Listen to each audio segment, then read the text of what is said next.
Hello and welcome to the New Era podcast. I'm Jeff Peel, and in this podcast, I'm in conversation with Catherine Evans and Martin Davis of the Freedom Alliance. The Freedom Alliance is a new political party that emerged in early 2020, really in reaction to lockdowns and ultimately vaccine mandates. It represents a new libertarian movement in British politics. Welcome, Catherine and Martin from the Freedom Alliance. It's a particular pleasure to have you as my guests today. Obviously, I know about the Freedom Alliance. You know, you're active on social media, and certainly over the last few years, you know, I've got to know of you. Maybe I can start with you, Catherine. Tell me a little bit more about you, your personal background, and also how you've got involved in the Freedom Alliance, and now, of course, you're the leader of the party. How did you get involved, and what's the history behind it? Okay, so the Freedom Alliance started out in 2020, in around about March time. If we can all cast our minds back to that horrific era, we had the introduction of lockdowns. So the party started out as a counter movement to the lockdowns and the mandates that were being brought in at that time. So it was a deliberate attempt to be a form of resistance, a political form of resistance against the government's COVID narratives. So I didn't know anything about the party at that time. I wasn't part of it, as I'm sure you're all aware that finding out or trying to connect with anyone during that time who thought the same way as you, that felt that something was going on, something was wrong, that if you didn't agree, it was very difficult to connect with people on social media because there was so much censorship. So that's why I wasn't aware of the party at that time. So my involvement came about 2 years in to the party's existence, where I saw Jonathan Tilt, who was the then leader. I saw him doing a talk on a social media platform. And at the time, I was politically homeless because I was just so gobsmacked that there was no opposition from any of the mainstream parties. And I just felt, well, none of them are for me. So I was delighted to come across this party that they were absolutely fearless and didn't hold back with how they felt. And I just felt, well, this is my new political home. So I just joined them as a member. As with all small parties, I think, and people who I guess I suppose are novices, and we're doing it because we believe in a cause, not because we're career politicians or we want to make a career out of being a politician or become an MP. It's because we're actually trying to fight a cause, and people burn out, people get tired, and so the party went through a change of leadership. And that's where I came on board, because I just felt that the party itself, what it stood for, what it represented, was just too good to lose. So I actually became the treasurer at that point, and then subsequently became deputy leader and then leader last year. And so that was my journey into the party. And how in the early days did the did the resistance, if you like, that the party represented manifest itself? Was it attendance at the protest rallies or other activities? How did it manifest itself? Well, we had a social media presence with Twitter, Facebook, Instagram, that kind of thing. But the best way to get out there and connect with people was in real life, and the protests were the best way to do that. And that's where we've met so many people, because they're the ones who are actively doing something. They're not sitting at home cowering under the table.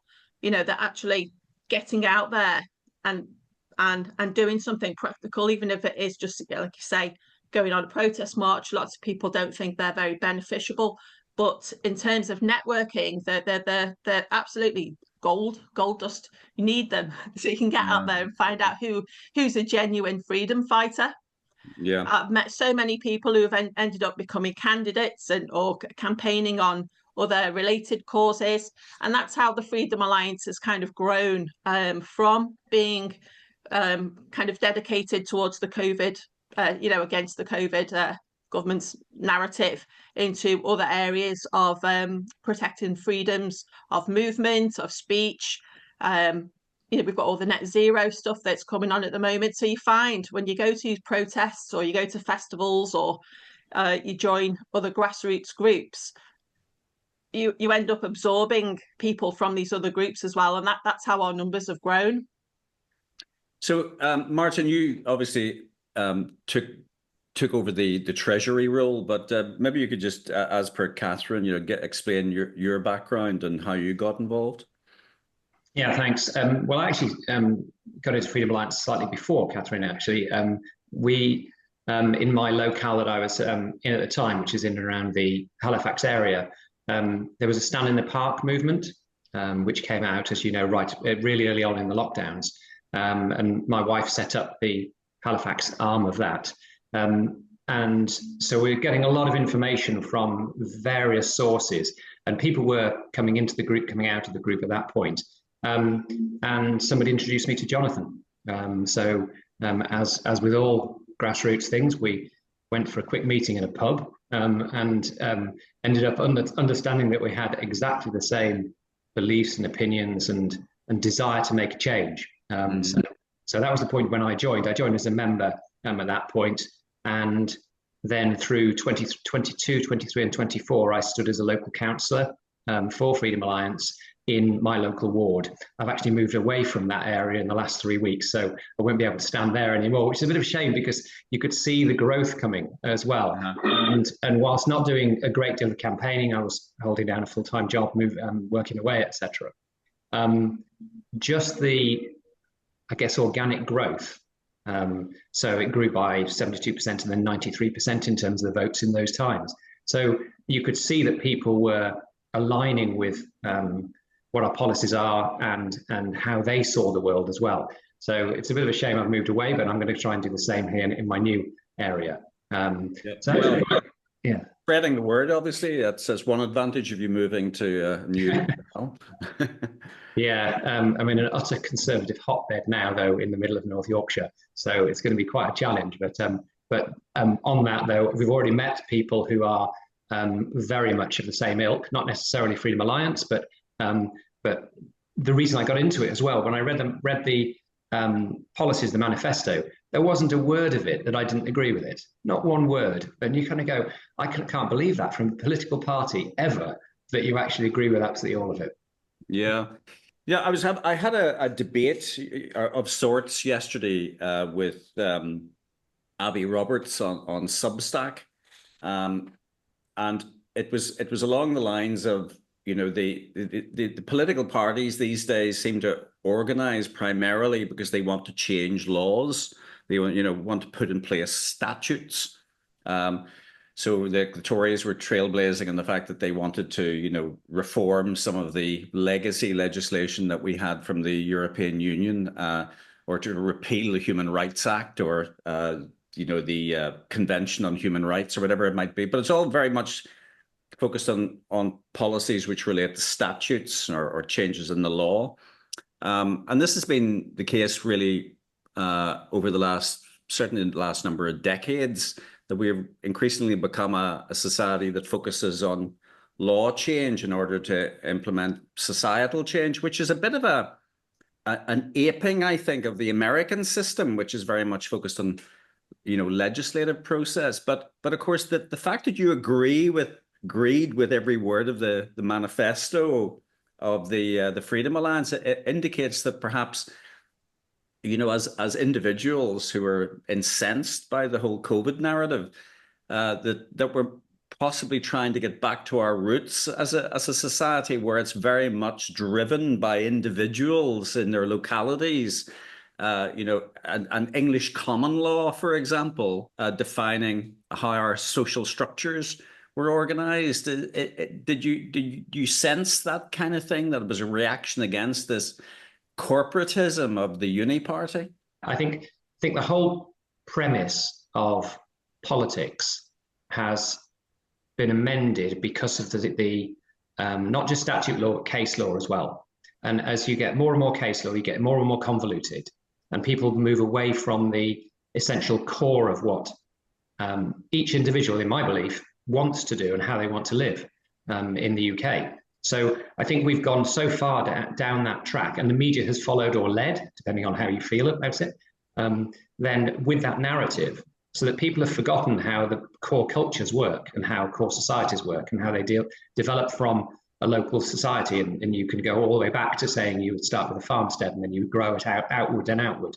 And for me, I think society has lost an awful lot of that ability to work within a neighborhood, understand what's happening within your neighborhood, and then move to another neighborhood and find out what's happening there. And that joining up from the very, very local. And that can be understanding who's 4 doors down from you. Mm. You know your immediate neighbors, but how much do you know about people who are 4 doors down from you? And unless you've got a community hub, then you may never know anything about them. So I think you're absolutely right, but I think it's a lot to do with case law rather than the statute itself. I think the way in which the judgments have been passed down and therefore constrained people and said, oh, well, it happened like this 20 years ago and this was the result. So we end up abiding by that rather than saying, actually, that's irrelevant. It shouldn't happen like that, or it's madness in certain circumstances. Yeah. Catherine, you were going to say? Yeah, well, pretty much the same as what Martin's just said. But one of the big things that appealed to me was that we just have too many laws. There's just too many, and there's just more being developed all the time. And they're never empowering. They always seem to be restricting and reductive, especially around the likes of protest or net zero. The Climate Act is another really good one, where you're constantly chasing zero all the time. It's so extreme, you're never going to achieve it, but it's changing patterns of behavior to great extremes, and we're moving towards the people are becoming subservient to the law rather than the law being a servant of the people. Yeah, absolutely. The thing though that strikes me is it must be very frustrating, to get this message across. I know Jonathan obviously was successful to an extent. He's probably the most well-known independent candidate, if you like, but breaking through the party system, the uni-party system, and I would include, and I've written a lot about this on the site, I would include the Reform Party as being part of the uni-party system, and of course that's come to a head recently with Farage announcing that he's going to get a slug of money from the establishment in the United States via Elon Musk. But breaking through the 3-party or 4-party narrative is extraordinarily difficult, ironically, if you're a grassroots movement, because you need that sort of corporatist approach to messaging and campaigning. Is that a frustration? It definitely is a frustration that the bigger parties are the only ones you ever hear about in the mainstream media. The media is ubiquitous. It's everywhere. There's nothing stopping them reporting what smaller parties are doing on local levels. We've been out campaigning about LTNs and 20 mile an hour that's been implemented all over the place. We do lots about cash, keeping cash in local communities, supporting local businesses, but they don't want to touch us at all. It doesn't have to be the big mainstream news that supports you, because when you're looking at candidates being selected, they're selected by actually a small number of people in a small locality. So the support from local media is just, if not more, beneficial than mainstream news. But when people only watch a certain brand of mainstream news and they never ever touch us, then it's understandable that people have not heard of us. Yeah. So yeah, that to me is more frustrating. I do find the whole Elon Musk jumping into bed with Nigel Farage very frustrating, that people think America's going to come and save us. Well, we don't need saving by America. We can do it ourselves, but it's just laziness to expect, someone else is going to come and do it. If it was Fauci or you know, President Xi Jinping coming in to save us, everyone would be up in arms. But, you know, it's Elon Musk, so it's okay. I don't get that. It's not okay for foreigners to come in and invest in British politics, in my view. Martin? I think I would add that I would separate the national politics, the MPs, versus the local ones as well. Just a quick scan of the Electoral Commission this morning, so it shows you've got 116 independent parties with seats on the council. So there is a genuine feeling at that local level. Completely agree with Kath's view about the media and the preponderance of national media rather than the local media and what people see. But there is definitely a sense, and you can see with some of the very specific parties as well, to a single area, that when you've got something that the local people recognize as being important to them, you can make a difference because you can support them, you can understand exactly what it is, whether it be stopping a motorway go through a wildlife conservation area, or whether it be something, I don't know, a new airport, whatever it is, then people do get together because they recognize the impact on the locale. The challenge, I think, is actually getting them to understand all the connections that lead up to that national politics and getting it into that point. And that's that disconnect which we need to now bridge. Yeah, it's the point, though, that some people make in terms of the formation of small parties is that you know, they sort of get away. They get in the way of a protest vote to an extent. You know, there was again, when I referred to that little debate that I had with Abby Roberts recently, and it was because she had referred to an article by Peter Hitchens, which was essentially, this is back a few months before the general election, but he was arguing that people should vote for the Conservatives, even though they're, you know, increasingly a repulsive party that doesn't really understand the British electorate any longer, but it's still better than the Labour Party. And the introduction of the smaller political parties potentially gets in the way, for example, of a very strong-willed independent candidate breaking through. And I had some conversations prior to the election, you know, with David Curtin of the Heritage Party, for example, and some independents, Keith Tordoff, I think, who was in one of the Yorkshire constituencies, for example. And of course, Jonathan Tilt as well, you know, is he a candidate for the Freedom Alliance, or is he an independent, or is he an independent with the sort of endorsement of a broader group? And Mary Finch has written a lot about this as well, you know, that independence should be the route to change. To what extent is it useful to have a political party umbrella over your candidates, or should it, or would it be more effective to have individuals really carving out a niche for themselves? I like to think the Freedom Alliance is a kind of a hybrid, really, in that we are like an independent for an umbrella for independence, and that we don't tell any of our candidates what to campaign on. That's entirely up to them. We don't have, obviously, we haven't got anyone in Parliament, but we don't have a whip, and we would never have a whip, because those people know best what matters in their locality. So, you know, the most we would do is give them guidance, maybe on designing leaflets or campaigning, and we'd support them on social media. You know, we'd never tell them what to campaign on or what not to talk about or campaign on. That's entirely up to them. We're all about freedom of speech at the end of the day.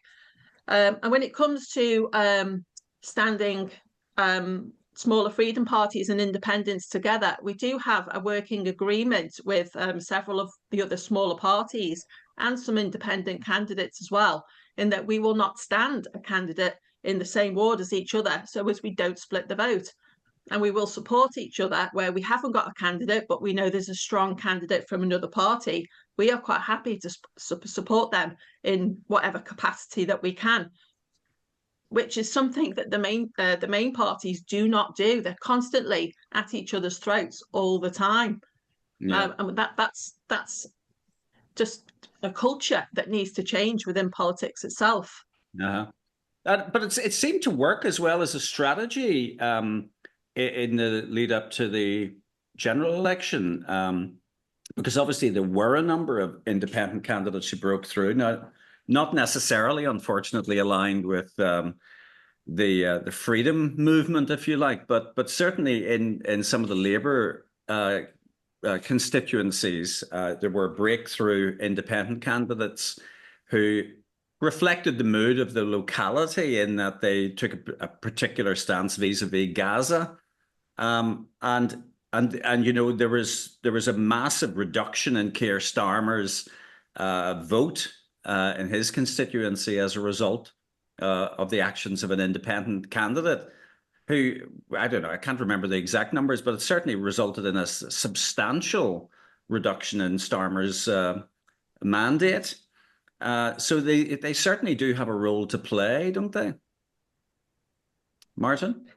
Yeah, I think independence actually getting into Parliament is hugely significant moment, I think, in that far more people now believe. I have some reticence just because I think there was a degree of populism or anti-populism with regard to that, because it was based on a specific topic. Whereas you've got to look at the gamut of the policies in order to understand, are you really going to make a change there, or are you just going to pop up and then pop back down? And so, but the very fact of it, I think, is a massive step forward. If I take it back though with regard to an umbrella independent, a piece of work that I'm going to try and do in next year then is to align or look at all the policies of the independent parties, and given there are 116 of them, then it's going to take a bit of time to actually go and talk to them. But just to understand how much of each, they don't all have manifestos, but they have certain policies. So are they the same? Are they 70% the same, 90% the same? Are we just tweaking around the edges? And if you remove the egos of each of the parties, then would you have a blanket of independent candidates across the entire country who, broadly speaking, are aiming for the same thing?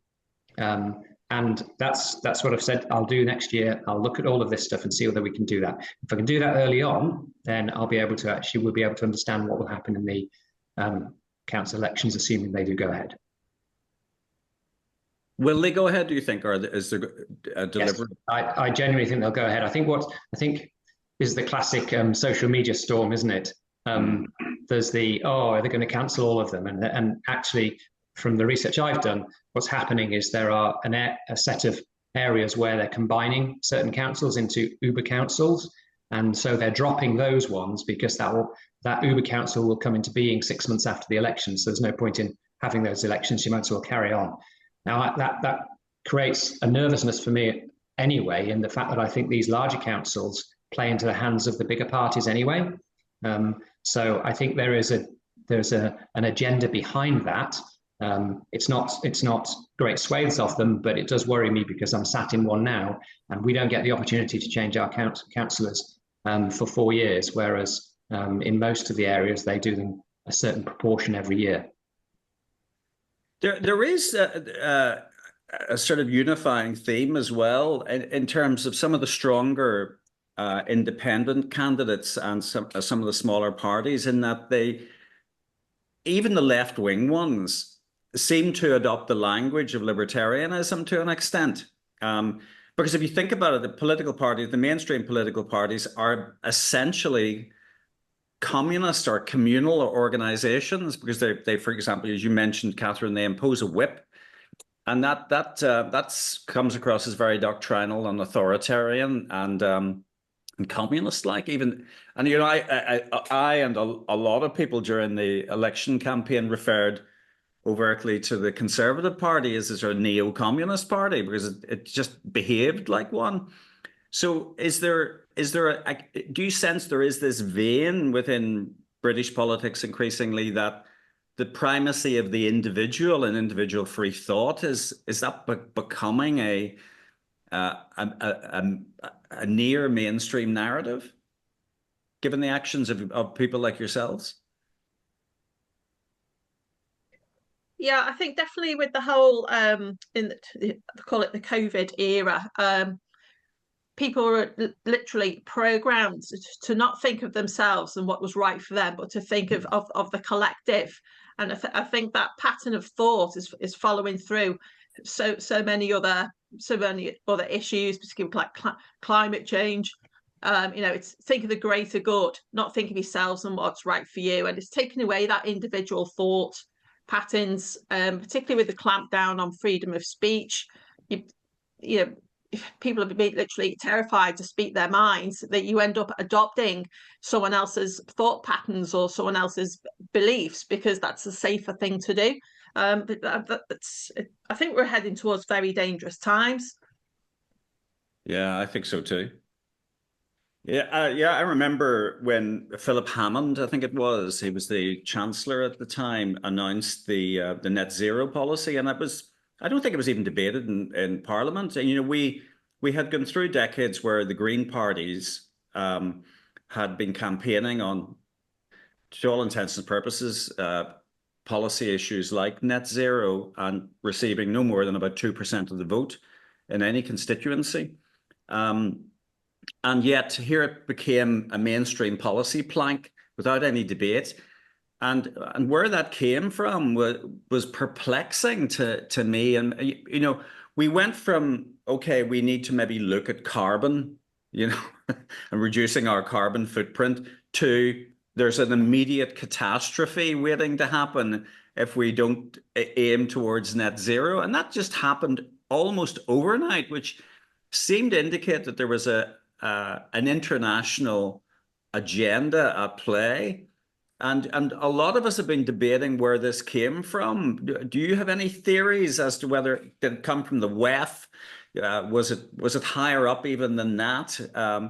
Was there some degree of coordination between the mainstream political parties? And even Musk kind of came from that community, with Tesla and so on, it just seems bizarre that we moved from one position to another so quickly. And then, of course, COVID happened as well, which seemed to be part of that same agenda. Have you any theories on that? Oh, there's an awful lot. Well, there's an awful lot, isn't it, Kath? I think you could spend days talking about this. Yeah. If I can just give my view of a child of the 70s, then we heard about acid rain back in the late 70s, early 80s, didn't we? So the net zero is almost the culmination of them trialing all these things that they drop in to understand whether or not they can change the entire narrative across the country and not just the media narrative. So I would say, yes, it was utterly coordinated. You can see that pretty clearly. The WEF has to be at the center of it because their paper that they wrote on it was relatively early in that era. But if you go right back then and you trace every 4 years or so, there is something else. So they changed the wording. So it was acid rain at one point, then it was, and then we've had global warming, now we've got climate change, and then we've got net zero. So all of these things, I think there's been a development, a coordinated development of it. Whether I think there's somebody behind the WEF, I honestly don't know. They seem to be at the forefront of it. And I think they do it very cleverly because I can see that the people who are writing papers for them don't necessarily see the entire picture. So they see themselves as doing good about this particular topic, whether that be helping a particular society or helping a particular culture or doing this in a foreign land or whatever. But the overarching narrative is fully coordinated across the world. And I think there'll be something else in a new 4 years when they realize they can't get to net zero. Thank you. Catherine? Like Martin said, we could discuss this for days until the cows come home. The cows are coming home and they're going into barns and they're being fed this Bovaer in their feed. And I find this absolutely fascinating. It's with the whole climate change, is it the WEF, is it this, that? There's that many stakeholders involved. You can't pin it down to one person. There's a lot of money, a lot of people, businesses, billionaires, stock markets, all heavily invested in the whole climate change net zero because they've got money to make out of it. And with the Bovaer, to me, it's about the propaganda. It's like, oh, we can stop cows farting by 30% to save the world from climate change. Well, I'll tell you what it's done. I've changed my shopping habits as a result of this. it's not because I didn't like any of the other products. It's because I don't want to buy into that kind of propaganda, that mindset. And that's why I've changed my shopping habits. I've changed the milk and the butter that I use. And I'm sure a lot of other people have too. But on the flip side of that, there's an awful lot of people who genuinely believe in the whole climate change things, and they will virtue signal how green they are and how much they're saving the planet by rushing out and buying all these Arla products and stockpiling in the kitchen. You know, so you how much it's really going to make a difference, I don't know. But what's concerning is it's gone from just farmers trying out this product to it becoming mandated, coming into our legislation, that it's going to be forced to be in the feed, and then we don't have any choice. So me changing my shopping habits it's a protest against that. Our farmers need to have choice. They shouldn't be coerced. They shouldn't be bribed or blackmailed into changing how they treat their animals, how they produce our food, to satisfy the whim of this weird ideologists. So that's my protest against that. I don't know about you. No, I totally agree. You know, on the day that it was announced that Arla, for example, were testing this product on their, I think it's more than Arla. I think they got the brunt of it by being stupid enough to go public, obviously because they had been paid so much by the Gates Foundation or whoever to go public. But the social media wrath that was inflicted upon them, I think, must have left them utterly winded. You know, I contacted, and I know others as well here in Northern Ireland, contacted one of our biggest milk cooperatives, Dale Farm. I'm naming them and shaming them right now in this video, by the way, and I'll cut this clip out.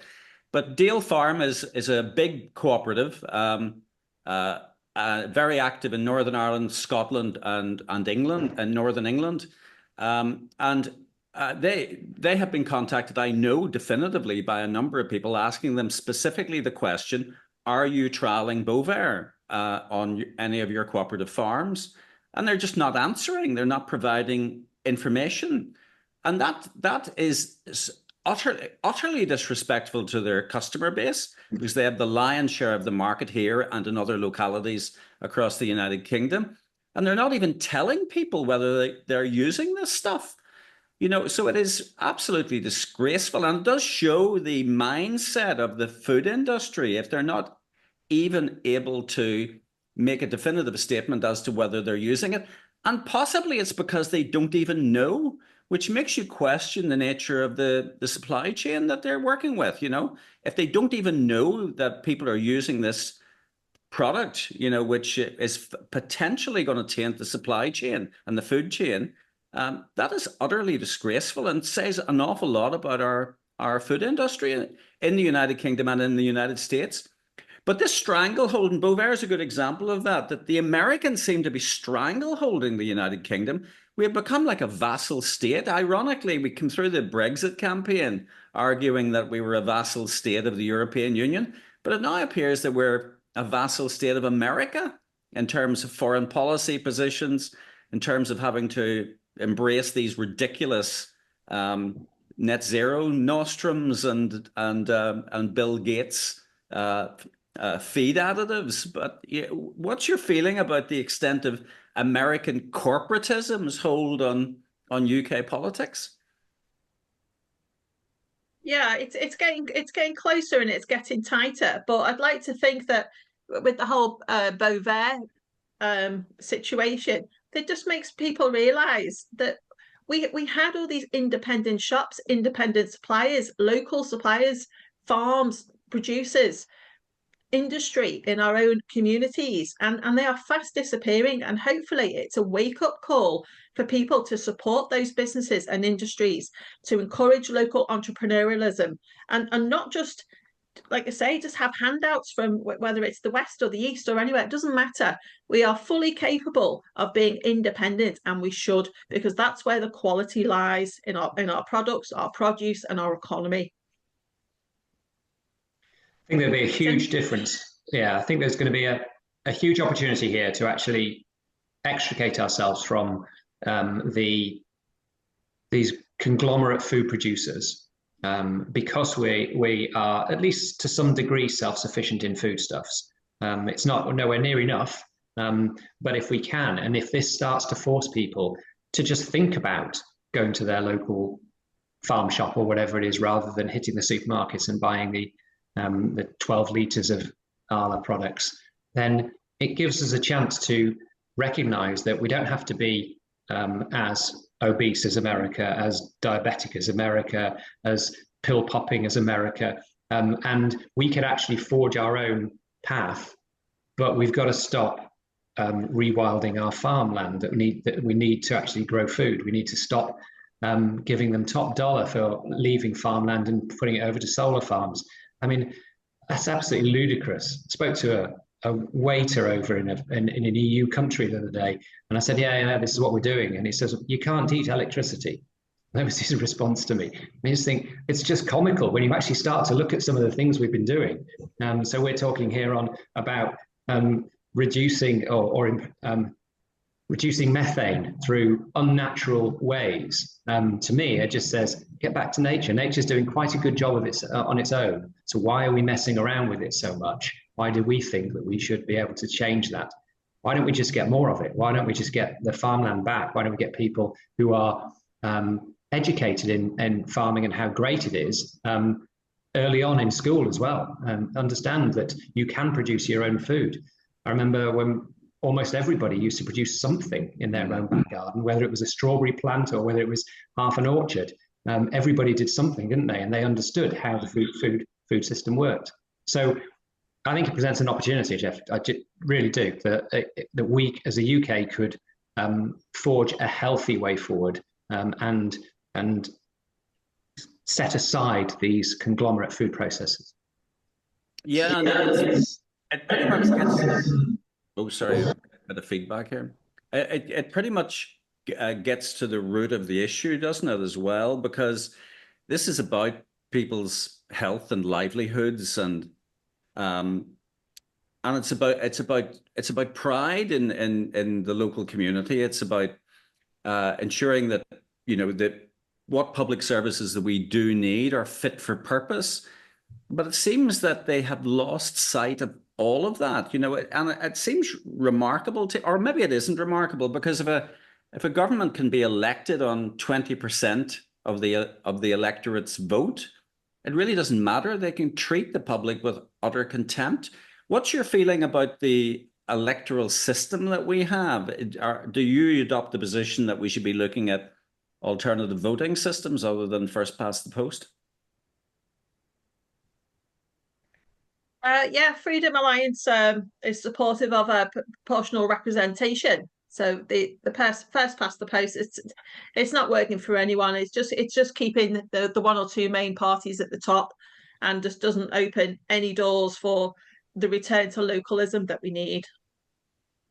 Do you think that Farage is going to sort of drop this as an issue, as it becomes more obvious that he'll be leveraged into power? You've got, an increasing number of tactics that appear to be being used in terms of getting Reform as the dominant right of centre political party in the UK. There was the petition, do you remember, that had millions of signatories, which was unprecedented, I think, in terms of the petition system, namely that we should run a new general election.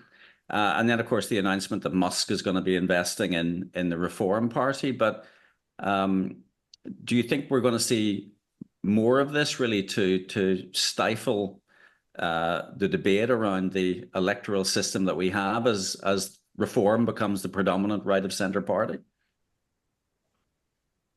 I think if Farage gets his way with Reform becoming the new Conservatives, if I can call them that, then he won't want to change the system at all. And I can see that there will be broken promises all the way along, because he understands better than anybody how you can create a populist vote and get himself into the right position. For me personally, and the jury's out as to whether or not the entire set of candidates from Reform would force something. because they've gone under that ticket, and therefore in their locale they would be pilloried if they don't push that forward. So I think there's a long game here happening, but I think in the short term, whatever he needs to get himself up there, then and to get reform as that Uber part or the primary party, then he will do it. Yeah, because there's been a suggestion, and I'd be interested in your perspectives on this, but there's been a suggestion, like from people like Whitney Webb in the States, that part of the reason why the Republican Party and the Trump campaign in particular focus so much on border crossings, in the same way as Farage has traditionally focused on illegal immigration and even legal immigration into the United Kingdom, is because they tend to be sort of authoritarian and doctrinal by viewpoint and want to see the imposition, for example, of digital IDs to stop illegal immigration. And it's kind of a new authoritarianism, a neocon authoritarianism that Farage and Musk and Trump and the rest of them are pursuing. And of course, Trump's cabinet is composed almost entirely of neocons. Do you think that this form of authoritarianism is going to be replacing the version that we had before? And of course, Farage has said next to nothing about COVID-19 and the de facto vaccine mandates. And of course, Richard Tice has been all over the place. He's been totally hapless on this issue. But do you suspect that this is a kind of repackaged authoritarianism? Yeah, that's a good phrase. That is a good phrase for it. There's definitely a link between a crackdown on immigration, legal or illegal, by way of digital ID. But then does that not just open the door to bringing in a cashless society where we can so much more easily move towards the central bank CBDCs? So you do wonder how genuine they are in their beliefs, or are they just puppets themselves to usher in a new system? It's difficult to tell, but I do think it's very concerning how aligned and how friendly they're becoming with Trump. Even Farage went over to America, didn't he, for their campaign, and then we had Labour Party going over to help support Kamala, and just think, whoa, what's going on? What if that happened? What if the Chinese came over, or people came up from Mexico or France or I don't know, Abu Dhabi, to start supporting our politicians, whether they're independent MPs or parties? That this needs to stop. In my view, we need to take control of our own politics and not be governed by what's happening in other countries. I think every government tends towards authoritarianism at some point in order to get their ideas and ideologies into the populace. So I wouldn't say the Reform are any particularly different, and there is a chance, depending on how many Conservatives defect to Reform before we get to it, then there is a chance that they do stand by their word. I don't see it, and having read the manifesto over the last week as well, then there are a huge amount of promises, but very little in terms of the machinery by which it will happen. So do I think that let's talk about it as, do I think they'll bring in proportional representation? Not a chance. Do I think that they will talk about it and say that they will have a look at it and determine whether it should be? Well, they might. And if they can, then it would be a bold statement if they came out and said, we'll have a referendum about the alternatives in terms of this, especially given what you were talking about earlier on about the fact that Labour got in on 20% of the vote. So I think they'll push for it until they are the primary party, and then they'll take stock. So for me, history will repeat itself in that so many people voted Labour because they wanted to get rid of the Tories. And now everyone hates Labour. It's like, oh, we'll vote for Reform to get rid of Labour. I'm like, just stop and look at what you've got in your own area, who your candidate is in your area, what their policies are, what they will do for you, because they are your representative, they are your servant. Stop thinking about, oh, who's going to be the PM. Doesn't matter. That will sort itself out in the wash. It's because you just keep replacing bad with bad. Yeah, it's like people are looking for a white knight, to save them, salvation, some form of salvation. But I can't recall any period in history where one politician or even one political party has represented salvation. They have been less or more successful in sort of picking up the pieces after some type of crisis.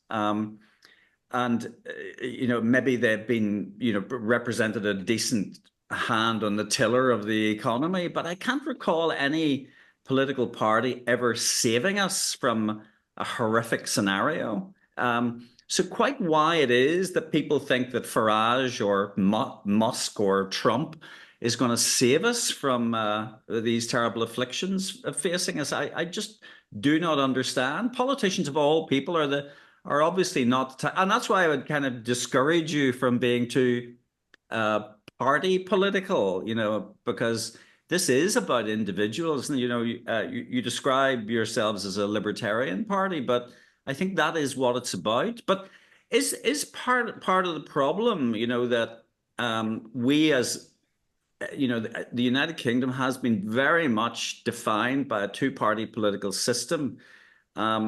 And that getting people out of that mindset is going to be very difficult. For asking them to think is part of the problem, because we encountered that during COVID, didn't we? Where people just did not think, and they assumed that governments were magnanimous and beneficent or whatever. They didn't consider that it might be the case that these vaccines were going to be damaging or that lockdowns were going to kill the economy. Yeah, it's interesting with COVID that people came to us from across the political spectrum.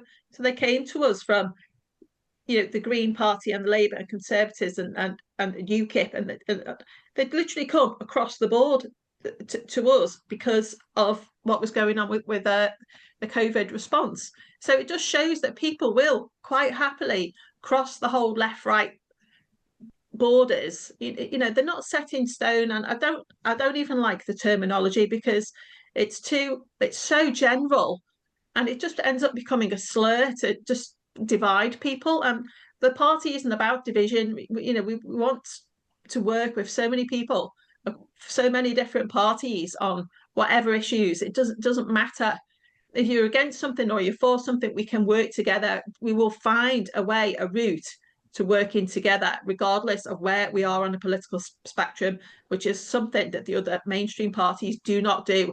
And they will just use the whole left-right thing and to just shut themselves down to any other alternative perspectives. Martin? I'm completely with that. Part of what I was thinking in our early conversation when Catherine mentioned about the whip, these coercive practices that the parties do have to be seen, therefore, that you are only judging by the least worst. So regardless of who your constituent is, you've just got to look at what they're going to say and what they're going to say, and they're most likely identical when it comes down to it. When it really comes down to it, it's identical. I do think, though, that there's a sea swell of people understanding this a bit more. We're not quite into idiocracy just yet, so I think there's some chance for us, for people to start to understand much more about this. And I think with the real demise of the BBC and other mainstream medias, people seeing through it, and the rise of social media coming through, whilst that presents its own problems in a different way, there's a lot more information coming through to people to make their own discerning judgment. So back to what I was saying about independence being in Parliament now gives an opportunity for more independents to get to Parliament at the right point. And certainly I think the local elections are crucial to understand just where the sentiment lies. Yeah, absolutely. So my final question for you, we're on the verge of a new year. And what's next really for the Freedom Alliance? Obviously the local government elections obviously going to enter into the discussion, but what's next? Are you seeking to increase your membership or broaden your base or seek more candidates? What's happening in 2025? Martin? Well, I was going to let Kath do that because she understands all the candidates we've got, etc. I'll come in after that. Okay, Catherine. Next year is going to be very, very busy. As you know, we're a member-led party, so we listen to our membership. People email in and tell us what their concerns are, the areas that they want us to focus on. We're building our policies all the time, so we ask our membership we want our membership to be included in that. You know, we're not the kind of party that dictates and says this is our policy, like it or lump it. We want our membership to be included. So we're working on taxation, we're working on health and social care. So if people have strong views or experience in those areas, then please do get in touch with us. I think that's what people want. I don't think they want politics where you're just dictated to and you have to accept it. We need to move to a model where just ordinary people can be involved in those decision making, and they'll learn that politics is for them and by them. It's not just done to them. So that's we're building our policies, expanding our manifesto. We're also working with other parties. So like I said before, like we did with the general election, when it comes to let's just assume they're going ahead in May this year, this coming year. We'll be working with them to make sure that we stand candidates not against each other, but in wards and constituencies that will enhance what the freedom movement is trying to do. Yes, and we're just always looking for new members and potential candidates all the time, growing our social media presence. So we're very grateful to the likes of yourself for having us on. I've been on Abby Roberts before; she's great. Been on other platforms, but like you say, it's so difficult to break into the mainstream news to be heard. I don't know what we need to do that, but we don't want to play that game. We're quite happy doing things in what we think is a morally and ethically right way. We're not taking large donations from celebrity donors. We're not interested in any of that. If it's a hare and a tortoise, we're quite happy to be the tortoise. Good for you. Martin, final words. You're the treasurer, so you want to get lots of money in, but I absolutely do, yes. And you've put a stake in the ground here because it's the first one of these I've done, and I take over the treasurership at the end of the year. So I've got my baseline now. But yeah, lots and lots of new members on this, and just the membership funding for that. But I think more importantly is to help people understand that they can make a difference at the local level. It's just giving people the wherewithal and demonstrate it by what other people have done in the party already. Then to say, look, I had nothing. I didn't have any time. I didn't have any money to do this. I leafleted my ward, and this many people were attracted to what we're doing. It's that simple. If you have a stand to make within your locale and you'll know it, then we'll support you and we'll do as much as we can. We travel around the country to go and support people because we recognise that some people can feel very alone in this political world as well. I'm a complete novice to it. We don't have prior MPs or anything to come and help steer us, which we think is a good thing, and we'll continue to do that. So yes, increase the membership, increase our social media presence as well. If you've enjoyed this podcast, do please consider subscribing. It's absolutely free, but there are also paid subscriptions available as well. Go to www.thenewera.uk. Thanks for watching and listening.